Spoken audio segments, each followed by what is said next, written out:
Hello, I'm back. This is lecture number 29. It's about muscles and the muscular system, and the reading is in chapter 16, section 1 of the human biology text. Got a couple of funnies to start with. The first one on the left is full of puns. It's from a source called ratherhumorous.com, and humorous is misspelled. It's not the funny humorous, it's spelled the way that the arm bone humorous is, so it's actually kind of referring to anatomy. And it's about two muscle cells interacting, and it says that one of them is extremely smooth. Smooth muscle is a kind of muscle that lines some of our organs of involuntary muscular contractions. And this smooth muscle is giving a smooth pickup line to the other muscle cell. It says, "My sincere apologies for interrupting. I ain't acting when I say this, but I have had my calcium eye on you for quite a while now." The things that are in red, myosin and actin, those are proteins that allow muscles to contract. And they actually operate based on calcium ion that has an influence on the structure of those proteins. So anyway, it's just full of puns about muscle function, and it's kind of cheesy. Anyway, on the right we have a muscle that's in agony, and the brain is asking about what's going on, and the brain is basically saying if it hurts, then everything's working, the exercise is working. So maybe you've had that experience. I certainly have. Let's get going. Okay, so here we are talking about muscles with a lot of introductory information here. First of all, what are muscles? They are tissues in the human body, well, tissues in a lot of animal bodies, but in humans, they are tissues that are built of cells that can change their shape. The cells can change their shape. The change that they make is that they can become shorter. So they're elongated cells that can become shorter. And when there's a bunch of them built together and they all shorten at the same time, that muscle tissue is contracting. We call this contractile tissue. That's why I've got that in quotes here. Contractile tissue. So it can change its shape to become shorter. How does that happen? Well, it happens because of some proteins interacting. We're going to be talking about that, but it can't happen passively. It has to happen with stimulation, and it has to require energy. It has to burn energy. So it's going to require some adenosine triphosphate, some ATP, which we made in cells by digesting food, breaking it down to glucose, and then sending it off to cells to become ATP, and then they store it, then they can use it when the signal is sent to them. So we have to build up the ATP, and then we send a motor nerve stimulation. And it says here this can be voluntary or involuntary. That means somatic nerves or autonomic nerves. Either one of those can be used to send a signal to get muscles moving. They're interacting with a lot of the different systems that we've talked about here. And I've got a picture of, looks like the skeletal system is talking to the muscular system. Maybe this is like a joke going on, and you guys can come up with a punchline. What did the skeletal system say to the muscular system? Let's just leave it at that. We'll see if we can get some punchlines. You got it? What did the skeletal system say to the muscular system? All right. Anyway, I've got a list of things here that I'm going to talk about as I move down through this. Hopefully this keeps it structured and organized. I did this because there are a bunch of numbers involved in these steps, and I want to make sure that you can come back and make sure that I did everything just properly. So I'm going to start by talking about the proteins that are in those muscle cells. You already got introduced to them. Actin and myosin, right? My sincere apologies, and I'm not actin, right? There you go. So let's start there. Two interacting proteins. Okay, two interacting proteins. These proteins are fibers or filaments, and we have seen them before because when we discussed the structure of a cell, we talked about something called the cytoskeleton, and there were protein fibers inside the cell that helped give it some shape and that helped transport materials from one side of the cell to the other, kind of like a subway system. And these filaments function in all eukaryotic cells to help do those things, not just in muscle cells. It's just that in muscle cells, there's tons of them, and they have grown in fibers parallel to each other so that they can interact to cause those cells to contract. So what we have here is a picture that shows an actin filament, and then a myosin filament below that, and then an actin filament below that. And you can see that the thinnest filament is the actin filament. It is made actually of globular actin, which is these little beads of actin, which are held together. They bond to each other, and they're held together in a long, thin fiber. This is a microfilament. It is one of the thinnest types of protein fibers that there is. In addition to being in this long, thin fiber structure, this particular actin filament is wrapped in another protein called tropomyosin.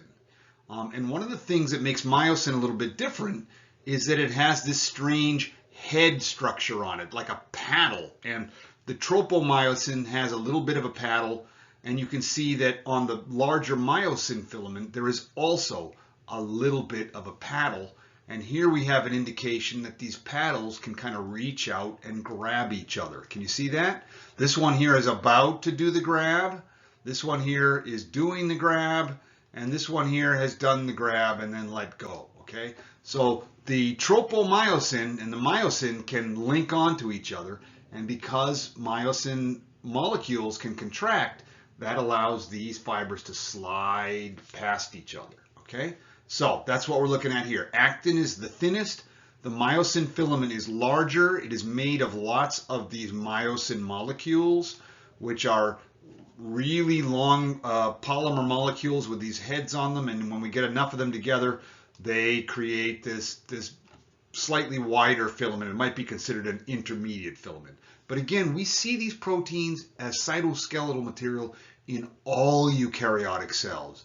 They just grow in tight bundles parallel to each other in muscle cells. Okay, so arranged in complex parallel filaments, capable of bonding together via myosin heads. That's what we're looking at there, the head and the tropomyosin head, and that causes them to slide in opposite directions. Imagine just thousands of these all grabbing each other and pulling like that and sliding past, getting contracted. And then of course they can be stretched back out again, but then they have to contract again. So that's what we're looking at here. That's how these proteins are interacting with these little myosin heads. Okay? All right, so those were the two proteins that I needed to talk about. So my first number was two proteins that are interacting with each other, and we understand how those are different. The next thing, my next number is five levels of structure. And I'm going to deal with 3 of them here on this slide, and then 2 on the next slide. So number 1, it says actin and myosin filaments are arranged in sarcomere bands, ZMZ. Why ZMZ? Because we give names to the way that this band is organized, and it goes from something that's called the Z line to the M line to the Z line. So one sarcomere goes from Z to Z. That's a sarcomere band.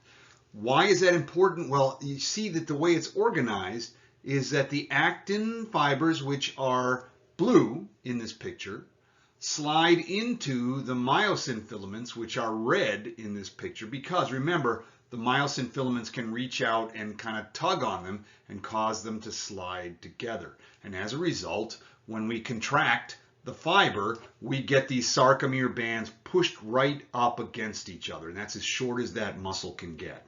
What's going to happen is that that sarcomere band is essentially going to be one cell. And then those cells are going to line up with each other and become a larger cell that has multiple nuclei in it. Each nucleus is associated with one sarcomere band. So that's number 2 here. Sarcomeres lay end to end and are bundled into myofibrils. This is the lay end to end. All right, so that becomes a multi-nucleated muscle cell. And then when we take a bunch of them and put them together in a bundle, that's called a myofibril. So each of those individual fibers in that bundle is a long multinucleated cell with multiple sarcomere bands. And then we put them together and that becomes a myofibril, and then those myofibrils become bundled together again into muscle fibers. And so there's just in each muscle fiber there's probably about 10 or 12 different myofibrils in there, and each one of them is made of cells that have multiple nuclei. So we've gone from these protein structures that are sliding together to basically a long multinucleated cell to bundles of these long multinucleated cells, a bundle of bundles actually. And so we've made it up to the third level of structure. So we have sarcomere bands, myofibrils, and muscle fibers. That's the third layer. Okay, so here are the next two levels of structure. We started at the sarcomere bands, and we've got those in this picture down here. You can see this one little myofibril is made of a series of sarcomere bands, and the sarcomere bands are laid end to end, and they become these myofibrils, which are then bundled together into a muscle fiber, which is essentially a multinucleated cell. Then we're going to take this muscle fiber and bundle the muscle fibers together into what's called a muscle fascicle, right there, muscle fascicle. And then we're going to take the fascicles and bundle them together in what's called a muscle tissue, okay? And it's the tissue that has to be attached to the bone or attached to the tendon in order to have something to pull against. Being able to contract doesn't make any difference if you've got nothing rigid to pull against, nothing to move like what is provided by our bones and by our joints. So we started with the sarcomere bands, and then we went to myofibrils, and then we went to muscle fibers, and then we went to muscle fascicles, and finally from muscle fascicles we're going to bundle into muscle tissues. Here's the list, just so that you can spend some time looking at it, understanding all those relationships. Okay, I kind of thought I was done, but I found this last picture here, and this really kind of summarizes the whole thing, so I thought I would stick it in here. We're going to start right here. This is a sarcomere band, and then we're going to lay sarcomere bands end to end, and we're going to put them together into what's called a myofibril. Then we're going to bundle a bunch of these myofibrils into a muscle fiber.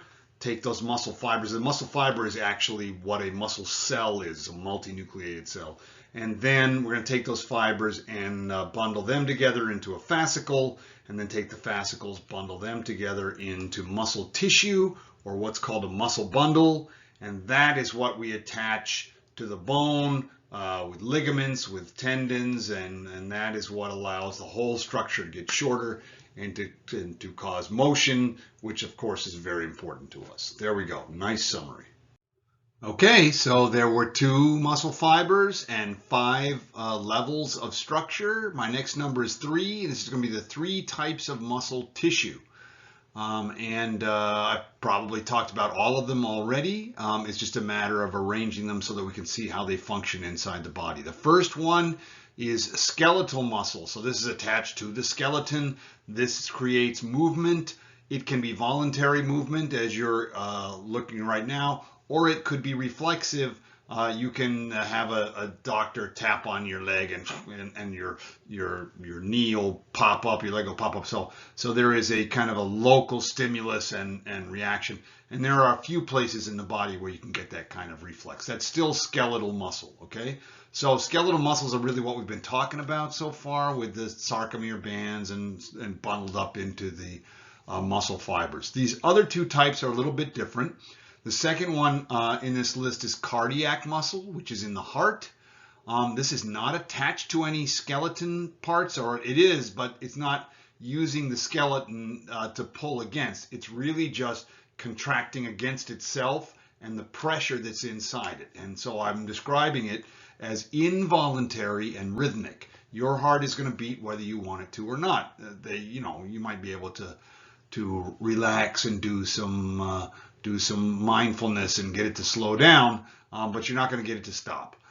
These are very, very thick muscles. They are end to end with what are called intercalated discs. They don't lie next to each other. They lie right up against each other. So when two of them contract, it causes even more contraction, and the heart is the strongest muscle in the body. It is involuntary and rhythmic because the pacemaker, which is in that muscle, keeps it going and determines what rate it's going to be contracting at.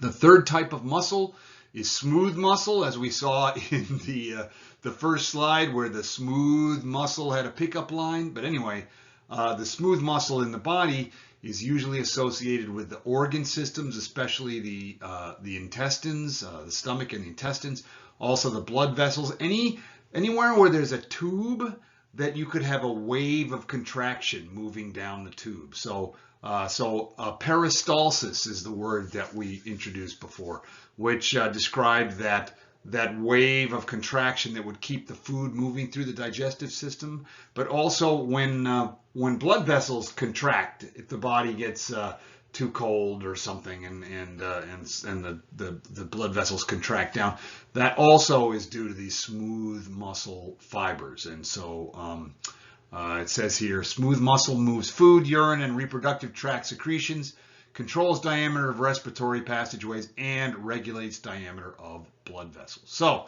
three types: skeletal muscle, cardiac muscle, smooth muscle.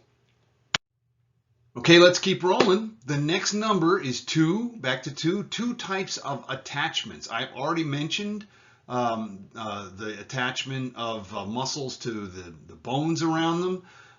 And so here we're actually only talking about skeletal muscles. We're not talking about the smooth muscles or the cardiac muscles. So there are 2 types of attachments in skeletal muscles. These attachments both come under the category of connective tissues. If they're called tissues, that means they're made of cells. That doesn't necessarily mean that they're live cells, but they grew as cells.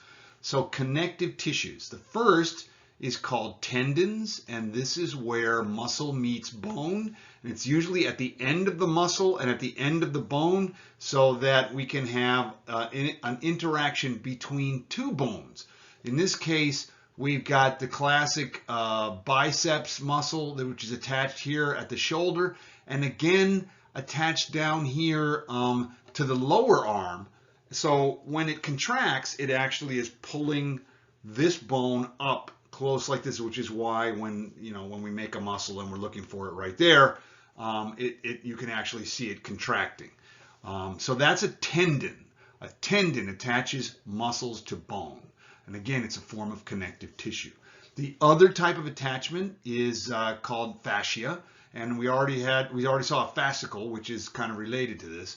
Fascia are where muscles attach to each other. They're often in these bundles, and we've talked about these bundles, and when there are 2 bundles next to each other, they have connective tissue between them. In this case, they're being called deep fascia.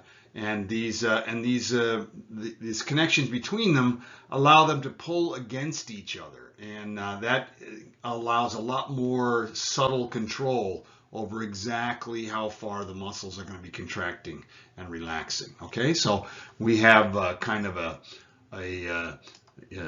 prime rib looking example here of a bunch of these fascicles joined together with in deep fascia, and over here we have the arm showing all the muscle attachments, and over here we have the leg showing a major tendon attaching down here to the bone at the heel, and then up at the other bone as well, which is what allows the leg to flex and move up and down when those muscles contract. All right, 2 types of attachments: tendons, fascia.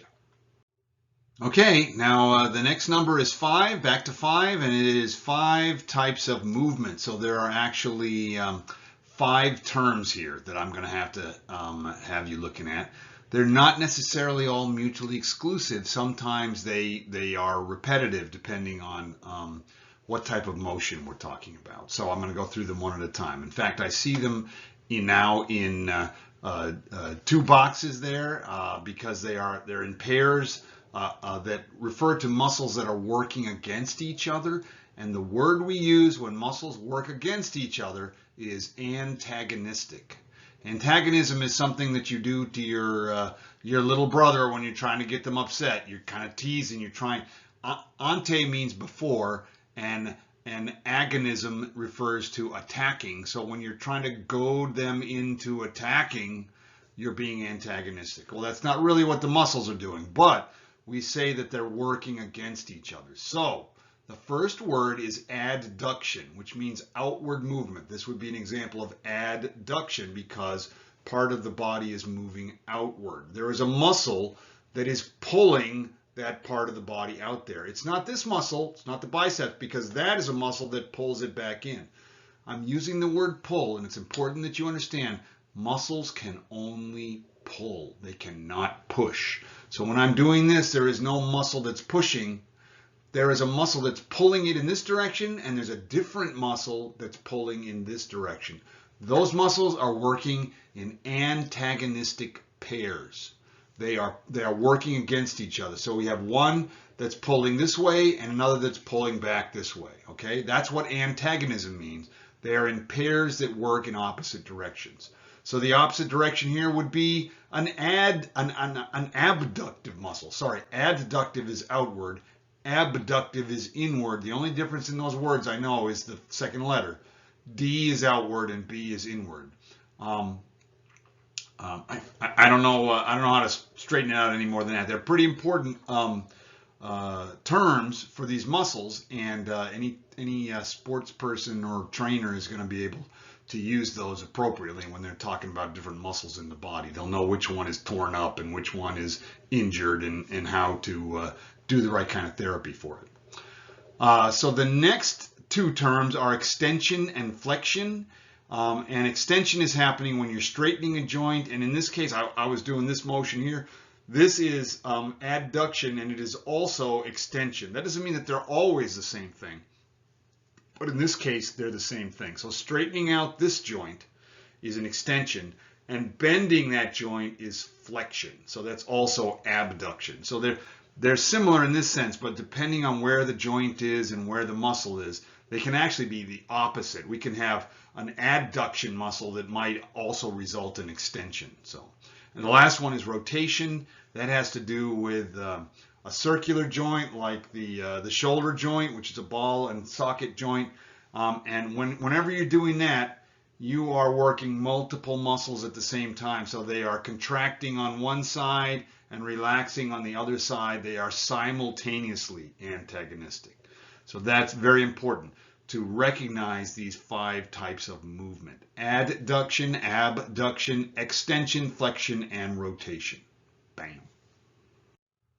Okay, so last number. This number is a big one. It is 600 because there are over 600 named muscles in the human body. Named because they are muscles we need to be able to find if there's an issue with them, and so the medical practice requires that they be named. This is me thinking about all those muscles because it's just so overwhelming, and not knowing exactly what to do with them. But think about the numbers. Like, for instance, there's over 200 bones, but over 600 muscles, because almost every joint has to have 6, 7, 8 muscles in order to get it to move in all the directions that it moves in. And so we have to have a way of identifying all of these. If you ever meet anybody who's going through med school or been through med school, the memorizing of all the parts is one of the most difficult things. Memorizing all the muscles, memorizing the nerves, memorizing the blood vessels, memorizing the bones, these all, and knowing how they're interacting with each other, this is a very big part of medical practice. So let's take a little bit of a look at how these names for all these muscles come up. Okay, so the first thing is, it's all about the Latin. I took 4 years of Latin in high school. I don't know whether that helps with any of this stuff or not, because I've never been to med school, but it certainly helps when we're naming all those species, and I can tell you what the meanings of those species names are. But with muscles and with a lot of other things in the human body, it's all about the Latin. We have a couple of examples here. The adductor digiti minimi. I can almost not even say it. It's so complicated. And the adductor digiti minimi. These are not all that complicated. They are Latin roots that describe where the muscle is and what the muscle does. If there's no other muscle in the area, sometimes we can just get away with where it is. Like, for instance, the supinator muscle right here, or the soleus muscle right here. They just get, this is where it is. We can see that it's the only muscle around there that's doing that, so we don't have to put anything else on it. But in this case we got in front here, the abductor digiti minimi, that is the muscle that moves the little finger, the minimal digit, away from the hand. There, you just saw the action of the abductor digiti minimi. The other one, the adductor digiti minimi, makes it go like this. One muscle, another muscle. Every muscle in the body has that kind of name. It has to be distinguished from the muscles that do other things. There's probably, you know, a dozen muscles just in this finger alone that I would have to, because, you know, it doesn't just do this, it does this, and it does this, and all kinds of things. So that's just one example. So it's Latin, it's where it is, and it's what it does. And sometimes an adductor, an abductor, an extensor, and flexion, sometimes those come into play also, because those are also Latin roots. All right, so that was it. That was all of my numbers and all I wanted to say about muscles. We have one more lecture before we're ready for our exam, and that is the skeletal system. I'll see you then.